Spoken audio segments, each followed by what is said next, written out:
Hey guys, so I just finished up 2 full 30-minute sessions at Atlanta Motorsports Park on this beautiful YZF-R7, and it is definitely, it is not what I was expecting. Actually, I wasn't expecting anything, if we're gonna be honest. I had no clue what this bike would feel like. I was told it was a completely different and new machine. You know, it's not taking place of the R6, it's not competing with the Twins Cup, you know, so it's definitely different. From what I can say right now is it's amazing. This track is incredibly technical, and literally almost every single corner is blind, so I was very intimidated to get on here. Never been. This bike just made it so easy to learn. It was effortless. It handles amazingly. It turns on a dime. There's just so many good things that I can say about it. So first general impression is really been awesome.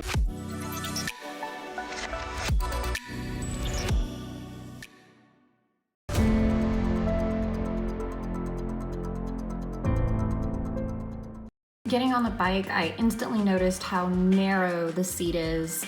The cockpit's very roomy. Bars are out nice and wide, even for a sport bike, giving you great leverage. So again, another wonderful feature for the street. You can see my knees lock into the tank very comfortably.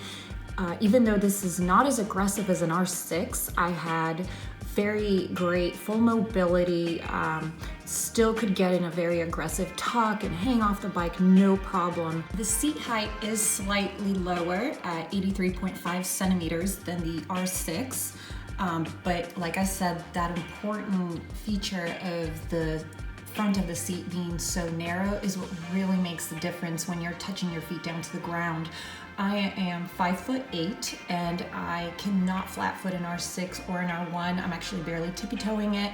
On this bike, I could fully flat foot it simply because of how nice and narrow that seat and the end of the tank is. So comfort aside, let's see how she rolls. Never having ridden a large CC bike on AMP, I was definitely nervous. I've been to this track once before and ridden as a passenger in a car, and it was utterly terrifying.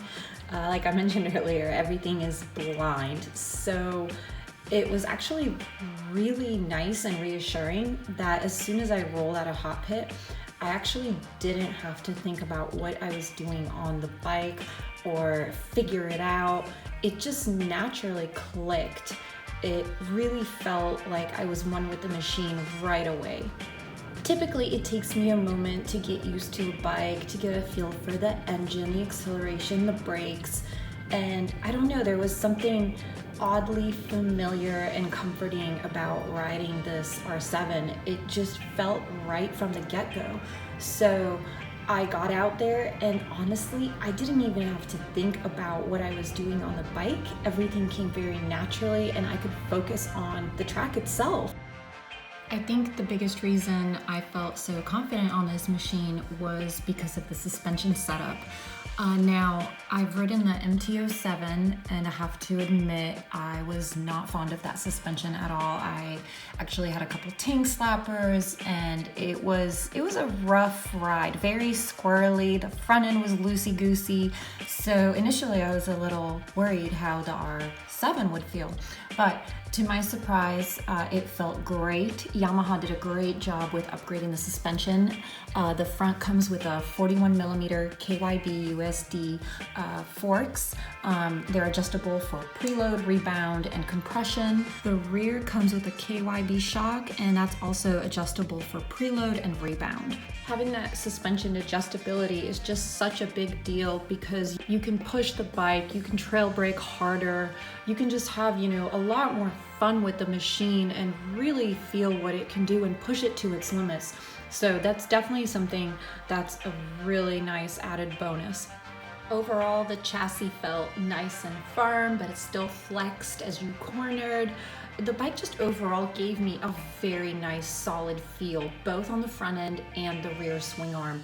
So that's huge for track day riding and of course on the street. This is a 689cc inline twin cylinder CP2 engine. It's got the cross-plane 270-degree crankshaft and offset cylinders, which gives this motor its very unique exhaust pulse and very smooth power delivery, all the while having that grunty torque, even in the lower RPMs. So I found myself experimenting with how I was entering the corners and in what gear. And some of the second gear corners I started entering in third gear and realized I could carry a little bit more roll speed, but at the same time still had that grunt to get out of the corner, even though I wasn't going that much faster. So even in the higher gear, the bike still really pulled me along. So I can really see that being a benefit on the street as well. That being said, the biggest thing I want to point out about this machine is that while the horsepower is a lot less than, let's say, an R6, this bike has the power and the grunt to pull you along and give you that like happy smile under your helmet, where an R6, you really have to wind it out and you don't start hitting its horsepower till 9 or 10,000 RPMs. And I think that's something that most people don't consider, is that horsepower isn't everything if you can't access it. So I felt Yamaha really nailed it down with this R7. The power is there, it's accessible really early on. You know, many manufacturers right now are putting all these bells and whistles on bikes, but Yamaha kept this one simple. There's really not much electronics on the bike. You can opt for a quick shifter, which I highly encourage. Quick shifter is probably the most fun you can have on a super sport bike. Unfortunately, the one that they offer only does regular shift, so you cannot adjust it to do GP shift. So you may want to consider an aftermarket part if that is something that you are used to riding. Yamaha also included a slipper clutch on this model, which is a really nice added bonus. I again am used to not having one, but riding newer machines that have them now, it definitely makes riding easier and really just takes out one aspect out of the equation of riding, especially when you're on the street and you're focusing, you know, on cars, debris, whatever it is that's coming around that corner. The last thing you need is to be spinning up your rear wheel. So the slipper clutch is for sure a nice little added bonus. So I'm not gonna get into all the different specifications of, you know, what the bike looks like and the LCD screen. Yes, there's a whole bunch of little new goodies on it, but what I really want you to take away from this review is the first rider impression of what the bike felt like, what it was capable of, and who this machine is for. You know, I truly feel that in the hands of a new rider, this is a wonderful bike that they can grow into. You know, it's still got a lot of CCs, you still have to respect it. It's definitely no 250 or 300, but at the same time, it is easy enough to ride that I feel a new rider can jump on and learn and take their time. And they're not gonna grow out of it as quickly as you would out of a 250 wanting that little bit more power.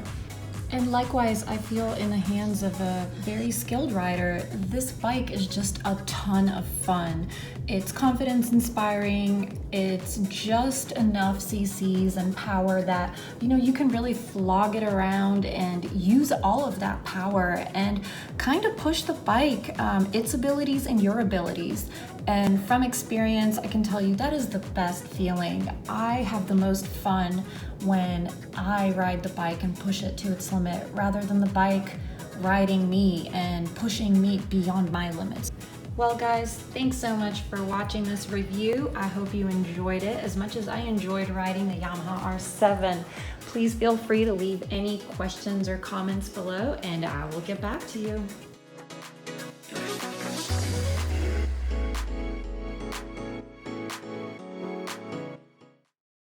Please go check out womenridersnow.com. There you will be able to read my full review on the Yamaha R7.